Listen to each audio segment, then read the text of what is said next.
Parents got divorced, but Dad refused custody of me because he needed time off while he always had time for my golden sister. So, I guess the best place to start is when I was 15. My parents were already fighting a lot, like, to the point where the silence at dinner was more awkward than the actual arguments. Then one day Dad just moved out. No real explanation, no long talk, just gone. He told us he needed some time to figure things out. I guess when your whole marriage falls apart, that's the easy way to avoid dealing with your kids too, right? Mom got full custody of me and my younger sister Maria. It wasn't even a fight in court. Dad didn't push back or argue for us. He just let it happen. I think that was the first time I realized how little he was actually going to be around for me. And Maria, well, she was always the baby, you know? She's 2 years younger than me, and since she was only 13 when it all went down, I get why she needed more support. But it didn't make it hurt any less that Dad basically ignored me to focus on her. I tried to brush it off like it didn't bother me. You know how it is? You don't want to look needy. But it did bother me. A lot. He'd pick her up for lunch or take her on random weekend trips, and I'd get a quick call or text saying, "Hey, I'll catch up with you next week, all right?" Spoiler alert, he never caught up with me. Not unless Maria was involved somehow. That's what really got to me. The fact that it wasn't that he didn't have time, he just didn't have time for me. And don't get me wrong, I love my sister, but growing up, it was like I didn't exist in his world unless she was there.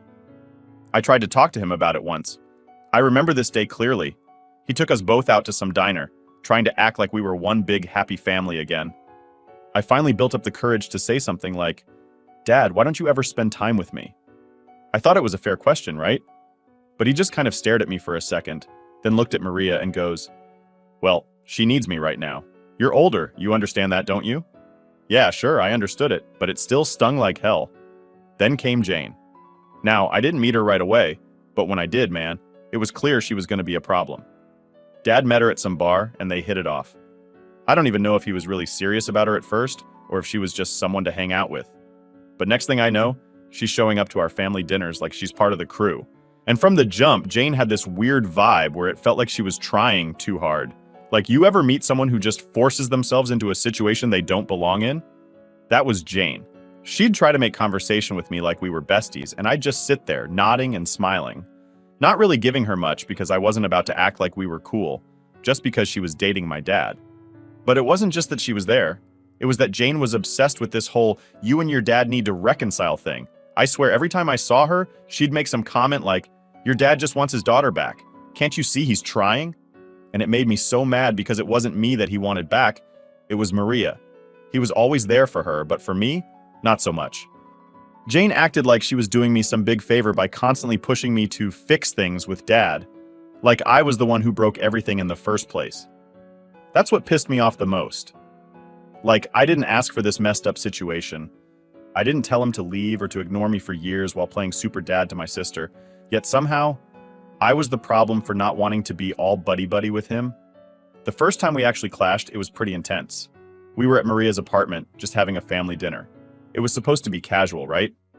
We were talking about this upcoming family vacation Maria was planning with Dad and Jane.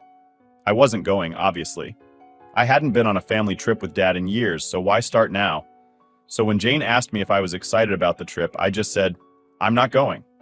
Simple, direct, no big deal in my mind. But Jane didn't take it that way. She got this look on her face, like I just insulted her personally, and started asking why. Like, why wasn't I going? Did I not care about my family? Did I not want to reconnect with Dad? At first I tried to keep it calm, told her it wasn't a big deal, I just didn't feel like going, but she kept pushing, and pushing. Until finally, I snapped. I was like, "You know what, Jane? Maybe I just don't feel like spending every second trying to pretend we're one big happy family, okay?" She lost it. Started yelling about how I was being unfair, how I was shutting Dad out on purpose. And then she said it. The one thing that completely set me off. She called me my mom's lapdog. I just stared at her for a second. Like, did she seriously just say that? I was done at that point. I stood up ready to leave, and before I walked out the door, I turned to her and said, "If you think I'm gonna let you talk to me like that, you're dead wrong. You don't know me, and you don't know the first thing about what's going on between me and Dad. So mind your own business." I left after that, but I wasn't done fuming. I could hear Dad trying to defend Jane as I walked out the door, and it felt like a punch to the gut. He didn't even stop to ask why I was upset. It was all about making sure Jane wasn't upset. Maria told me later that she kicked both of them out after I left. She was pissed at Jane too, but mostly for causing a scene. I hadn't heard from Dad or Jane since that day, and honestly I was fine with that.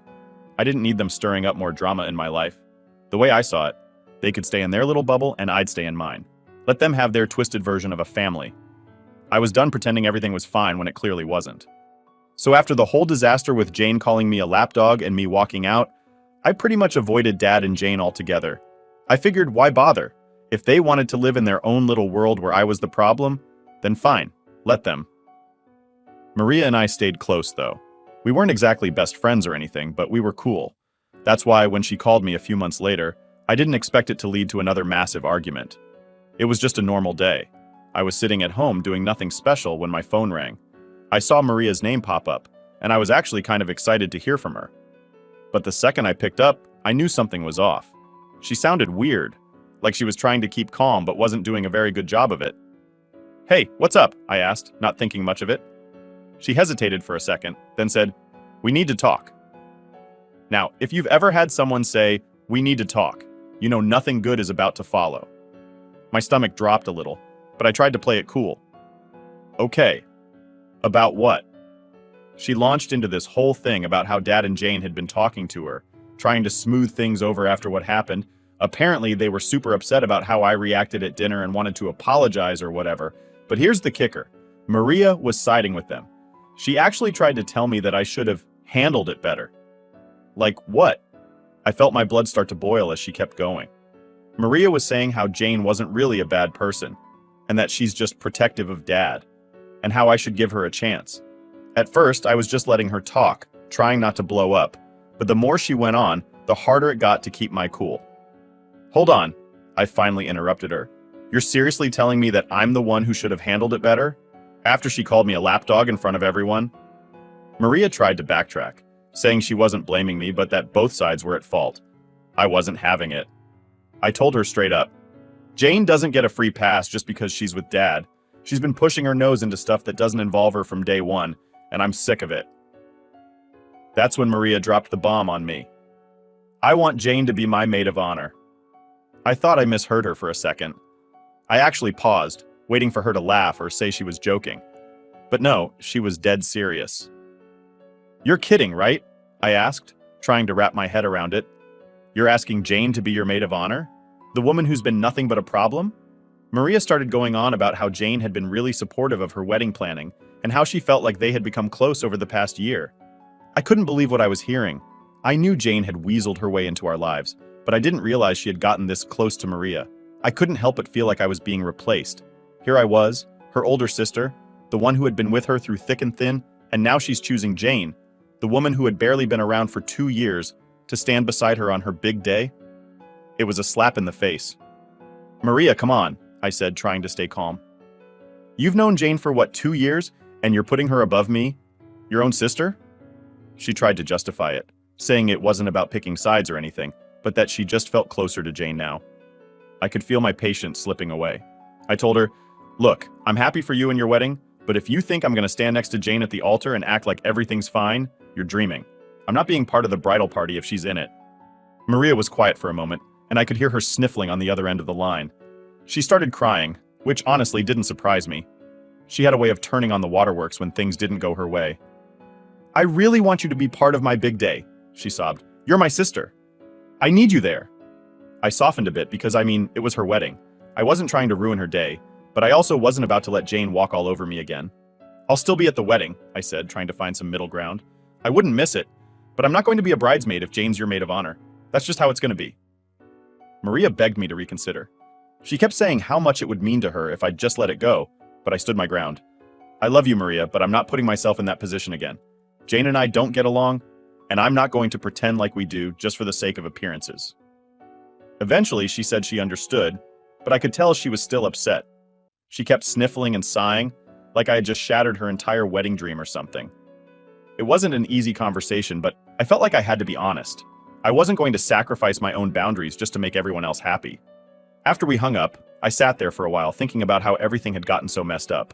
I never expected things to turn out this way. When Dad first left, I thought maybe just maybe, we'd be able to fix things down the road. But then Jane showed up, and everything spiraled.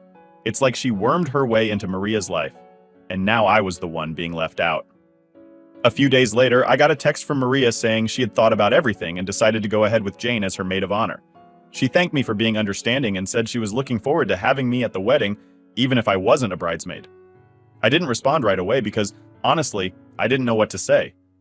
Part of me felt like I was losing my sister to Jane, and it hurt way more than I expected. But in the end, I stuck to my guns. I wasn't about to let Jane or Dad guilt me into doing something I wasn't comfortable with. If they wanted to play happy family without me, then fine. I'd be there for Maria on her wedding day, but that's it. I wasn't going to fake a smile or pretend everything was perfect. Not for them, and not for anyone. Update 1. So after that mess with Maria and her whole Jane is my maid of honor thing, I figured things would cool down for a bit. I wasn't about to chase anyone down to keep the peace. Honestly, I was just focused on not letting the whole situation take over my life. But then, just when I thought I had some space to breathe, Dad decided to get involved again. It started with a message from him. I saw his name pop up on my phone, and I knew right away it wasn't going to be a fun conversation. We hadn't spoken since the fight at Maria's, and I figured he'd taken Jane's side, as usual. But this time, it wasn't just about that. No, this time Dad was on some mission to guilt trip me. The message went something like this. Hey, we need to talk. This situation with Maria's wedding is getting out of hand. You're hurting her by not being involved. You need to apologize to Jane and we can all move forward. I stared at my phone for a good minute, just trying to process the nerve of this guy. Apologize to Jane? For what exactly? For standing up for myself when she called me a lapdog? For not bending over backwards to make her feel comfortable after she completely disrespected me? Yeah, no thanks. So I shot back a simple reply. I'm not apologizing to Jane, I'll be at the wedding, but that's it. Let it go, Dad. Of course, that didn't fly with him. He sent me a long rant about how I was being difficult and that this whole situation was childish. He even had the nerve to say I was ruining Maria's big day. Because, apparently the only way for Maria to have a happy wedding was for me to pretend Jane wasn't a problem. Now, here's the thing about Dad. When he gets an idea in his head, he doesn't let go. So, over the next few days, he kept sending me messages. Same stuff every time.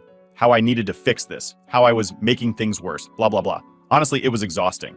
And the worst part, I knew it wasn't just him. I could almost hear Jane in the background, egging him on, making sure he kept pushing me. Finally, after about a week of nonstop texts, I decided to call him and just get it over with. I couldn't deal with the constant messages anymore, and I figured maybe if I actually talked to him, he'd back off a little. Spoiler, he didn't. The second he picked up, he launched into it. Why are you being so stubborn about this? Jane's trying to make things right and you're just shutting her down. Maria's upset and you're making everything harder for her. I took a deep breath, trying to stay calm. Dad, I'm not the one who started this. Jane insulted me in front of everyone and you didn't say a word. You just let it happen. So, forgive me if I don't feel like playing nice with her right now. He didn't get it. Or maybe he didn't want to get it. He kept going on about how Jane was just protective of him and how she was only trying to help. It was like talking to a brick wall. No matter how many times I explained my side, he just didn't care. To him, I was the one making things difficult. Then he dropped the real kicker. If you don't apologize to Jane, don't expect us to have a relationship after the wedding. I actually laughed out loud when he said that. You think threatening to cut me off is going to make me apologize? Good luck with that. That's when things got really heated. We went back and forth for what felt like forever, him throwing guilt trips at me and me standing my ground. He kept talking about how I was hurting the family and how I needed to grow up. But honestly, I didn't care anymore. I wasn't about to let him or Jane guilt me into something that wasn't right. Finally, I'd had enough. You know what, Dad? If you want to pick Jane over your own daughter, that's your choice. But don't expect me to just roll over and let her walk all over me. I'm done with this conversation. I hung up before he could say anything else. My hands were shaking, and I felt like my whole body was on fire. I was angry, yeah, but more than that, I was hurt. My own dad was willing to cut me off because I refused to apologize to his girlfriend. A girlfriend who had done nothing but cause problems since she showed up. After that call, I decided I was done trying to fix things with Dad. I mean, what was the point? He'd made it clear that Jane was more important to him than I was, and honestly, I wasn't going to keep putting myself in a position where I had to compete for his attention. If he wanted to be with Jane and let her run the show, fine. But I wasn't going to be part of it. A few days later, Maria called me again. This time she wasn't crying or begging. She was pissed. "Why are you making everything so hard?" she demanded the second I answered the phone. I blinked, completely caught off guard. "Excuse me? Dad's been telling me about your conversation. He said you refused to apologize to Jane and now everything's a mess. Why can't you just let it go? It's not that big of a deal." I couldn't believe what I was hearing. "Maria, Jane called me a lapdog in front of you. In front of everyone. How is that not a big deal?" "She apologized," Maria shot back, "and you're the one holding on to it. This is my wedding, and all I'm asking is for you to get along with her for one day. Can't you do that for me?" I wanted to scream. It was like everyone had completely forgotten what had happened. "It's not just about the wedding, Maria. This is about years of Dad ignoring me, about Jane sticking her nose into things that don't involve her. I'm not going to pretend everything's fine just because it's your big day." She let out a frustrated sigh. "You're being so selfish. This isn't just about you, you know. I'm trying to make everyone happy and you're making it impossible." I couldn't take it anymore. I'd reached my limit. "You know what, Maria? If that's how you feel, then maybe I shouldn't come to the wedding at all." There was silence on the other end of the line. I could practically hear her trying to decide what to say. Finally, she spoke and her voice was cold. "Fine, if that's what you want." I didn't respond. I just hung up and stared at my phone, feeling completely drained. Everything had blown up in my face, and now it felt like I was losing my entire family over something that should have never been an issue in the first place. Update 2. So, after that phone call with Maria, things went completely downhill. I thought maybe she'd cool off after a few days and we could talk it out, but nope, it was radio silence from her end. I wasn't about to chase her down, though. If she needed time to calm down, fine. I needed time too. But what I didn't expect was for Dad to pull the next move. Out of nowhere, I get this formal-looking letter in the mail. Like, who even sends letters anymore, right? I thought it was junk mail or something, but when I opened it, I saw my dad's name at the bottom. And that's when I realized this wasn't some casual thing. Dad was serious. The letter was basically him saying that if I didn't come to the wedding and make amends with Jane, I would be formally uninvited. Yeah, you heard that right. Formally uninvited from my own sister's wedding, like it was some corporate event and I had failed the dress code or something. It didn't even sound like it came from him, to be honest. The whole thing was written like a lawyer had drafted it. I could practically feel Jane's fingerprints all over it. I sat there staring at this stupid letter, and all I could think was, are you serious right now? I mean, it wasn't even about the wedding at this point. It was the fact that Dad thought he could just push me around with this formal crap, like it was some kind of ultimatum. Either I suck it up and apologize, or I don't show up at all. So, I did what any sane person would do. I called him. I wasn't about to let this go without saying something. He picked up after a few rings, and I didn't even give him a chance to start.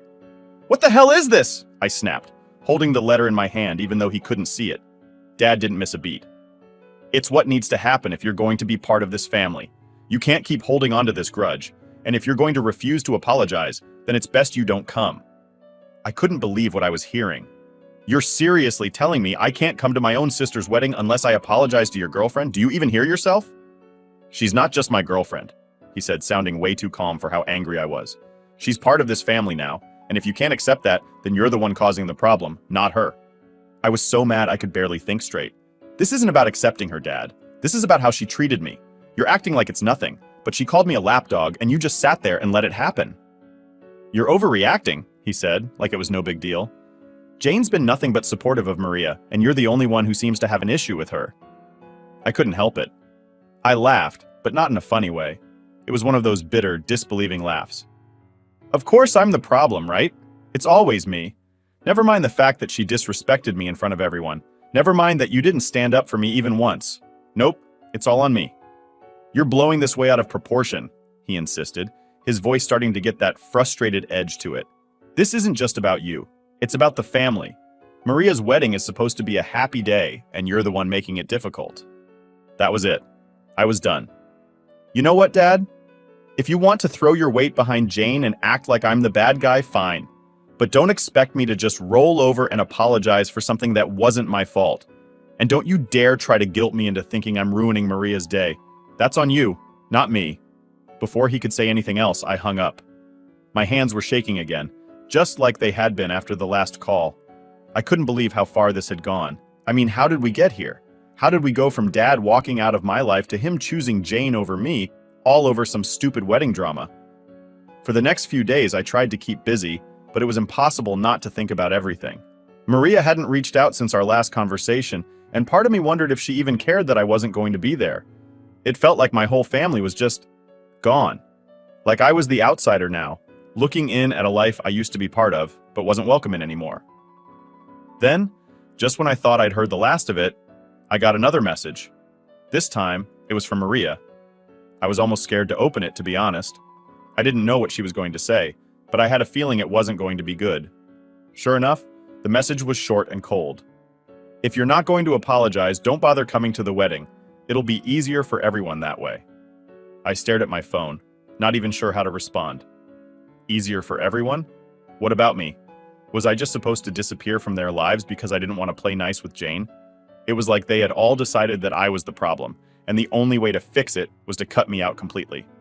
Part of me wanted to fight back, to show up at the wedding anyway and make a scene. But deep down, I knew it wasn't worth it. They had made their choice. Dad had made his choice. And as much as it hurt, I wasn't going to beg to be part of a family that didn't want me. So, I didn't respond. I didn't text Maria back. I didn't call Dad. I just let it go. Or at least I tried to. But it's not like you can just switch off years of hurt and betrayal. It sticks with you, even when you don't want it to. As the days went by, I kept thinking about all the things I could have said, all the things I should have said. But in the end, what difference would it have made? They had already made up their minds, and I was just a loose end they didn't want to deal with anymore. It's funny, you grow up thinking your family's supposed to have your back no matter what. But then something like this happens, and you realize that blood doesn't mean what you thought it did. I was done trying to fix something that was broken beyond repair. If Dad and Maria wanted Jane in their lives, they could have her. But they weren't going to have me. Not anymore. Update 3. So, the wedding day came and went, and yeah, I didn't go. I wasn't expecting any warm invites or last-minute apologies, and I definitely wasn't expecting any, "Are you sure you're not coming?" texts from Dad or Maria. The silence was pretty much the confirmation that they were fine with me being absent. It stung, though. I won't lie. I always pictured myself standing next to Maria on her big day, being a part of something important in her life. But now, I was sitting at home, scrolling through my phone, trying to distract myself from the fact that my own family was off pretending like I didn't exist. I kept telling myself it was for the best, that showing up would have only made things worse, and honestly, it probably would have. There's no way I could have stood there watching Jane play happy family without saying something, and I wasn't about to start drama at Maria's wedding. Still, it felt wrong. Like I was missing out on something I should have been a part of, but wasn't allowed to be.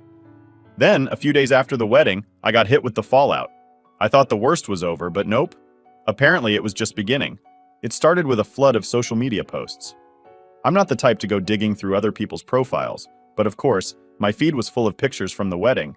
Everyone looked so happy, smiling like nothing was wrong. There was Maria in her wedding dress, looking gorgeous, standing next to Jane and Dad, like they were one big perfect family. And there was Jane, right in the middle of it all, smiling like she had just won some prize. No sign of me anywhere, obviously. And the captions, oh man, the captions were the worst. Such a beautiful day with the whole family. So happy to be surrounded by loved ones. Every single post felt like a punch to the gut. It was like they were rubbing it in my face, like they were making a point to show just how fine everything was without me there. I tried to ignore it, but it was everywhere. People I didn't even know were tagging me in posts, asking why I wasn't in any of the pictures. I had to mute my notifications just to get through the day. But the worst part? The messages. I started getting DMs from family members I hadn't talked to in years, asking me why I hadn't gone to the wedding. My cousin, who I hadn't seen since we were kids, sent me this long message about how disappointed she was that I couldn't put aside my issues for Maria's big day. She said I was being selfish, that family was supposed to come first, no matter what. Like she had any clue what had been going on. Then came the messages from my aunts and uncles, people I didn't even think cared about me anymore. They all had the same tone. Why couldn't you just make peace for one day? You should have been there for Maria's sake. It was like they were all on Dad and Jane's side. Like I was the only one who saw how messed up this whole situation was. One of my aunts even went as far as to say, "I don't know what your problem is with Jane, but she's part of the family now. You need to get over whatever grudge you're holding and apologize before you lose everyone." Lose everyone? Really? It felt like I already had. I didn't respond to any of them. What was the point? They had all made up their minds.